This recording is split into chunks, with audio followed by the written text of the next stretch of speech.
Bonjour à tous, bienvenue sur Compromis Express TV, j'espère que vous allez bien. Je suis encore une fois à nouveau, bien sûr, super content de vous retrouver. Une petite vidéo là sur la vente entre particuliers. Bon, parce que je reçois des mails, des fois c'est un petit peu... les gens ne comprennent pas. Bon. Alors, vous êtes un particulier vendeur. Très bien.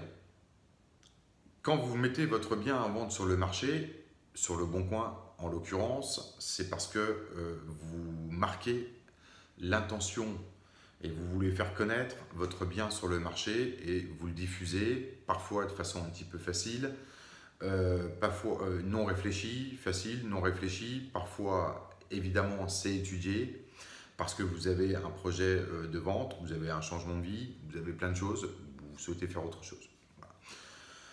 Bon, ça c'est la première des choses. Alors, évidemment, je comprends, j'ai discuté il n'y a pas très longtemps avec quelques particuliers, puisqu'il y en a qui m'envoient des mails par rapport aux vidéos pour essayer de comprendre, etc. Et bon, il y en a qui me félicitent aussi du soutien que je peux, de mon soutien participatif à aider et à former les gens, etc. Bon, c'est très bien, je suis très content qu'ils me le disent. Voilà, peut-être qu'ils doivent être profs, je ne sais pas. Bon, voilà, ça doit les toucher particulièrement. Alors, il faut savoir une chose, messieurs, dames, quand vous vendez en particulier, là, cette vidéo s'adresse un petit peu pour les particuliers propriétaires qui vendent un bien. Alors, il faut quand même savoir une chose, c'est que quand vous êtes certes contacté par des particuliers, vous rêvez d'être contacté par des particuliers une fois que vous avez mis votre annonce sur le Bon Coin. Bon, ok, vous êtes évidemment appelé par des professionnels de l'immobilier. Je l'entends bien que ça vous agace, bien sûr. Moi, je peux le comprendre. Il y a certains moments de la journée, si on m'appelle, je peux comprendre que ça va m'énerver. Voilà.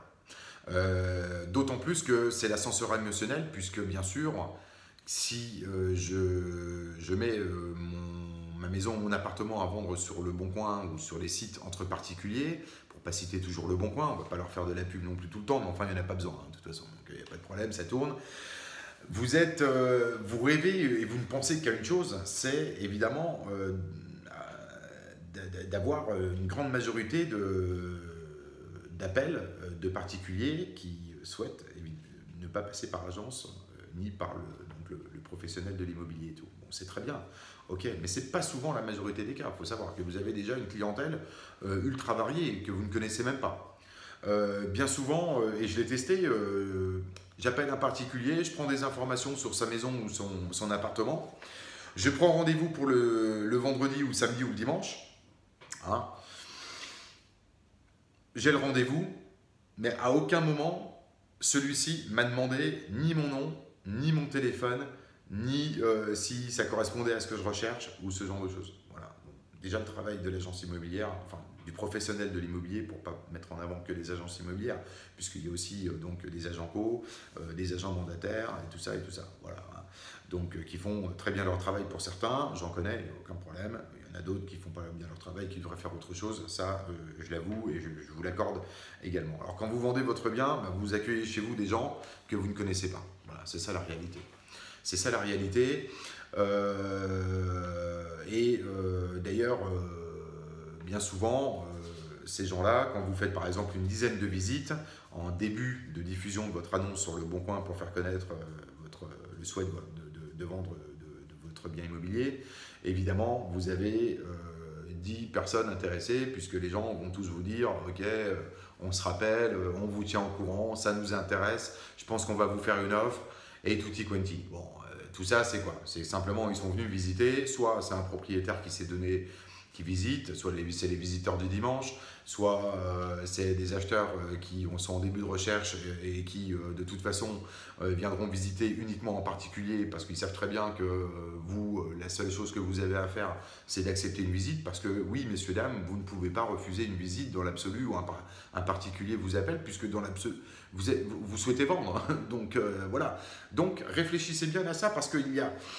En fait, il y a pas mal de contraintes. Il y a pas mal de contraintes. Alors, des fois...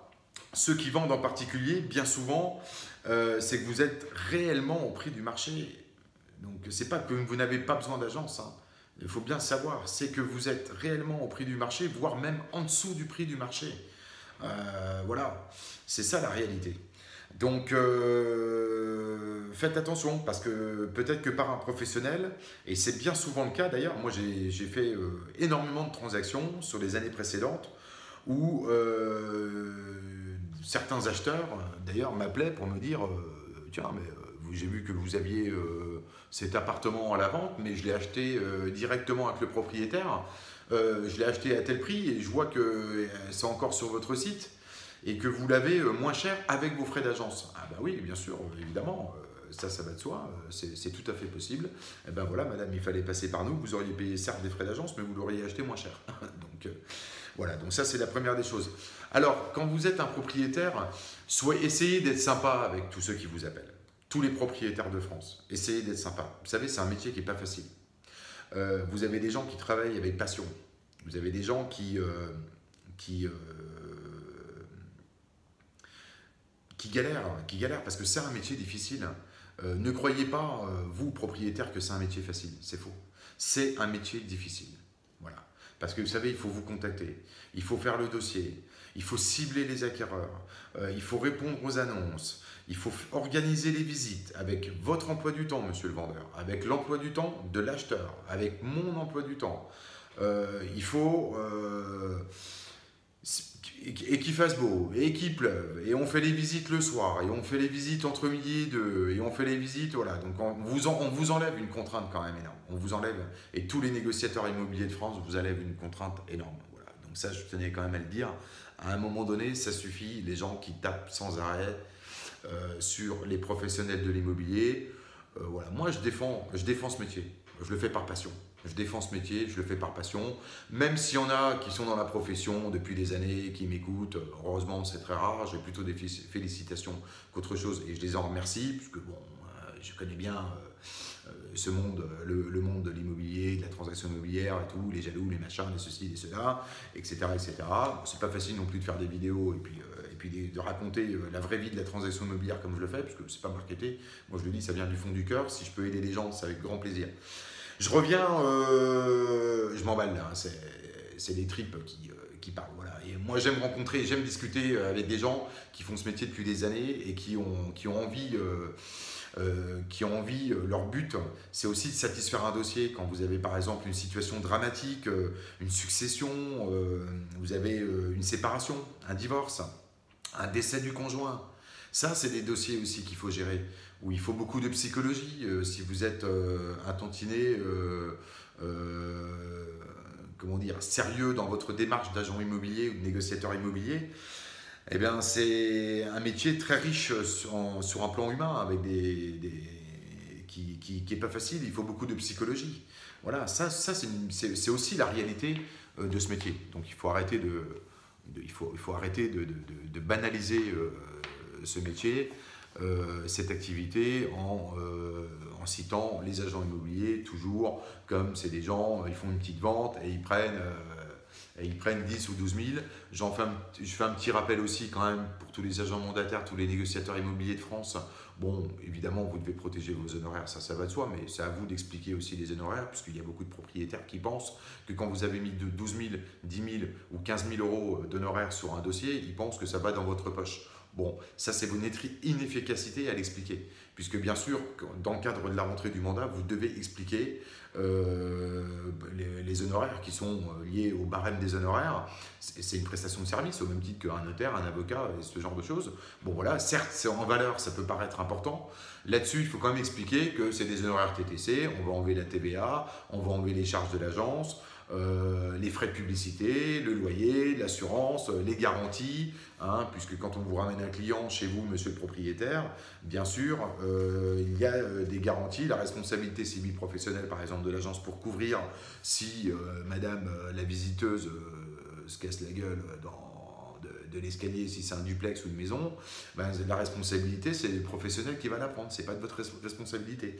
Donc voilà, c'est aussi tout ça, c'est à ça que sert une agence et un professionnel de l'immobilier. Donc, j'en reviens pour vous dire, oui, très bien, la vente entre particuliers. Alors de toute façon, c'est 70% des transactions qui sont faites chez les professionnels. Voilà, moi, ne me racontez pas l'histoire des 50-50, puisque je l'ai dit dans la vidéo précédente, il y a un petit sondage. regardez le volume d'annonces entre les particuliers et les pros sur le Bon Coin, il n'y a pas photo, voilà, il y a 7 fois plus d'annonces chez les professionnels. Et encore, on ne prend pas en compte, bien sûr, les sites internet comme Se Loger, Logikimo, où il n'y a que des annonces de professionnels, et sur ces sites-là, que des vrais acheteurs, ça va de soi, évidemment, je n'ai pas besoin de le dire, c'est logique. D'accord? Donc, quand vous êtes un propriétaire particulier, pour finir, parce que je ne vais pas non plus trop détailler, puisque vous le savez très bien, en finalité, voilà, ce que je veux vous dire par là, c'est que simplement, essayez d'être sympa quand on vous appelle au téléphone pour essayer pour vous proposer nos services, parce que c'est pas facile. Voilà, ça fait partie du métier, hein, attention. Hein, bon, voilà, mais c'est pas facile. On vous appelle pour vous proposer une aide, une assistance. Bien sûr, quand même, dans la majorité des cas, le professionnel a en portefeuille évidemment des acquéreurs en liste qui sont en phase de recherche, qui nous consultent ou qui ont consulté plusieurs annonces, ce qui nous permet de quantifier et qualifier un portefeuille d'acheteurs actifs. Voilà, donc n'oubliez pas, on a plus d'acheteurs que vous. Vous avez peut-être 1 ou 3 ou 5 ou 8 acheteurs potentiels qui vont venir visiter, que vous ne connaissez même pas d'ailleurs, hein, qui vont vous dire c'est des acheteurs mais vous n'en savez rien. C'est peut-être des voleurs, c'est peut-être plein de choses. Alors, je ne vais pas jouer sur la peur, hein, mais c'est la réalité aussi, ça existe. Hein. Donc, vous ne connaissez pas ses intentions d'achat, vous ne connaissez pas le budget réel de l'acheteur, vous n'avez simplement fait que dire oui monsieur, je suis disponible pour vous faire visiter ma maison, et vous accueillez chez vous des gens où vous allez voir que j'ai raison, puisque si vous y pensez, vous avez fait des visites et vous savez très bien que vous n'avez même pas demandé le nom ou le téléphone de la personne qui vient chez vous. Donc la personne vient, elle visite, elle repart, on va vous tenir au courant, ça peut m'intéresser, nanani, nanana. Mais comme c'est trop cher, puisque si vous êtes sur le Bon Coin, mais souvent voilà, c'est un petit peu cher parce que vous avez augmenté votre prix, bon, voilà, les gens ils s'en vont, et puis ils vont tourner les talons et ils vont chercher autre chose pour ceux qui sont réellement acheteurs dans ce panel de visiteurs. Voilà, bon, c'est ce que je voulais vous dire par rapport à ça. Donc les ultra réfractaires aux agences, et tout, ne croyez pas que c'est un métier facile où on fait juste une visite et puis ça s'arrête là, parce que c'est un peu plus compliqué quand même. Derrière, il y a aussi, j'en ai pas parlé, tout l'aspect juridique et administratif, le dossier qu'il faut composer. Hein, donc bien sûr, vous avez à réunir les pièces, et ensuite c'est quand même le professionnel de l'immobilier qui va organiser l'ensemble du dossier, à donner soit au notaire, soit à conserver pour la rédaction du compromis de vente et tout. Voilà, bon, c'est quand même des étapes. Ça va le professionnel vérifie l'exactitude des informations. Hein. Donc c'est quand même intéressant aussi de passer par un professionnel. Mais comme on dit, les gens qui ne sont pas contents au départ, une fois que le pro a vendu, finalement, eh ben, ils sont quand même contents. Choisissez bien votre interlocuteur. Vous avez des gens tout simplement qui font très bien leur métier, qui ont envie de le faire, ils le font par passion, ils le font avec assiduité, avec rigueur. Donc, aidez-les et respectez-les. Hein. Et quand vous donnez des mandats et qu'au bout d'un mois, vous ne savez plus à quelle agence vous avez donné le mandat, c'est un petit peu le reflet aussi d'un manfoutisme global vis-à-vis des agences immobilières. Voilà, bon, j'ai fait mon petit quart d'heure Guy Bedos, je suis désolé. Il fallait que je le dise quand même, puisque c'est important. Voilà, c'est important de mettre en avant, et moi je protège évidemment ceux qui se lancent dans ce métier par passion, ou en tous les passions naissantes, ou en tous les cas qui ont envie de le faire et qui ont envie de le faire correctement, parce qu'il faut le faire correctement. Vous ferez de bien plus beaux dossiers en le faisant correctement qu'en faisant des coups comme ça, des one shot comme on dit. Vous, de toute façon, vous n'allez pas perdurer dans le métier. Voilà. Retrouvez-nous sur les espaces sociaux, page Facebook, n'hésitez pas à mettre des commentaires. Méthode RSV, j'en parle dans toutes les vidéos, bon, toujours disponible. Donnez-vous les moyens, se former ou fermer, c'est à vous de choisir, c'est comme vous voulez. Formation Dijon, j'en ai parlé dans la vidéo précédente. Renseignez-vous, toutes les informations sont sur la page Facebook. Retrouvez également le site cefrancetv.fr. Et je vous dis à très vite et passez un très bon week-end à venir et faites de belles ventes et de très très belles ventes. Voilà, à bientôt.